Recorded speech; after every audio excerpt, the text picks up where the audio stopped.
Jenderal Polisi Listio Sigit Prabowo adalah sosok yang dikenal sebagai Kepala Kepolisian Negara Republik Indonesia, Kapolri, ke-25. Ia dilantik pada tanggal 27 Januari tahun 2021 oleh Presiden Joko Widodo, menggantikan Jenderal Idam Aziz. Sebelum menjadi Kapolri, Listio Sigit memiliki rekam jejak karir yang cemerlang dalam kepolisian Indonesia. Berikut ini karir dan profil pribadinya.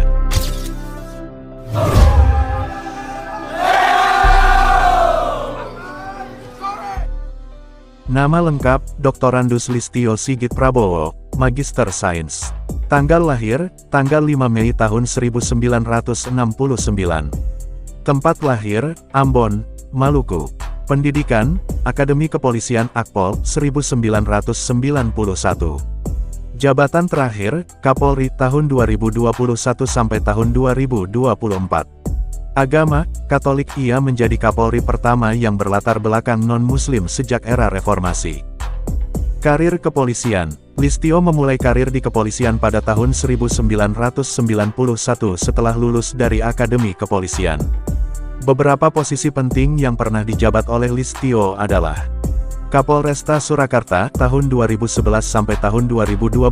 Pada masa ini, ia dikenal sebagai sosok yang dekat dengan Joko Widodo yang saat itu menjadi wali kota Solo, hubungan yang kemudian turut membantu karirnya.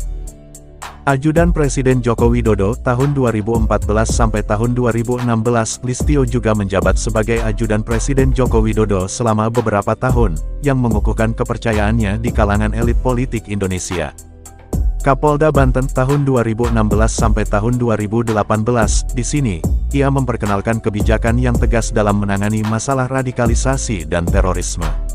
Kabareskrim Polri tahun 2019 sampai tahun 2021, sebelum menjadi Kapolri, ia memimpin Badan Reserse Kriminal Bareskrim Polri dan menangani sejumlah kasus besar, seperti pengungkapan kasus Joko Chandra, buronan kasus korupsi, dan peristiwa besar lainnya. Visi sebagai Kapolri. Setelah dilantik sebagai Kapolri, Listio Sigit fokus pada beberapa prioritas utama. Reformasi internal Polri, mengedepankan transparansi, akuntabilitas, dan profesionalisme dalam tubuh kepolisian. Penegakan hukum berbasis digital, memperkuat penanganan kasus cyberkrime dan kejahatan digital. Pemberantasan radikalisasi dan terorisme, memastikan Polri berperan aktif dalam memberantas ideologi radikal.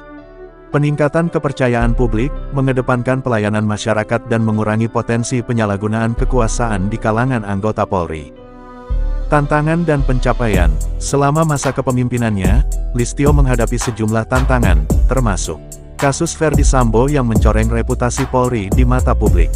Tragedi Kanjuruhan yang memunculkan kritik terhadap kepemimpinan Polri dalam hal pengamanan dan penanganan massa. Transformasi Polri, ia berusaha membawa perubahan pada internal Polri melalui program-program yang bertujuan untuk menjadikan Polri lebih modern, humanis, dan responsif terhadap kebutuhan masyarakat. Meskipun dihadapkan dengan banyak tantangan, Listio tetap berusaha mempertahankan reputasi kepolisian dengan berbagai langkah reformasi dan kebijakan yang lebih proaktif dalam menyikapi perkembangan zaman. Gaya kepemimpinan. Sebagai seorang pemimpin, Listio dikenal tegas dan penuh perhitungan. Ia menekankan pentingnya integritas dan profesionalisme dalam kepolisian serta memperlihatkan sikap yang lebih moderat dalam pendekatannya terhadap masalah sosial dan keamanan.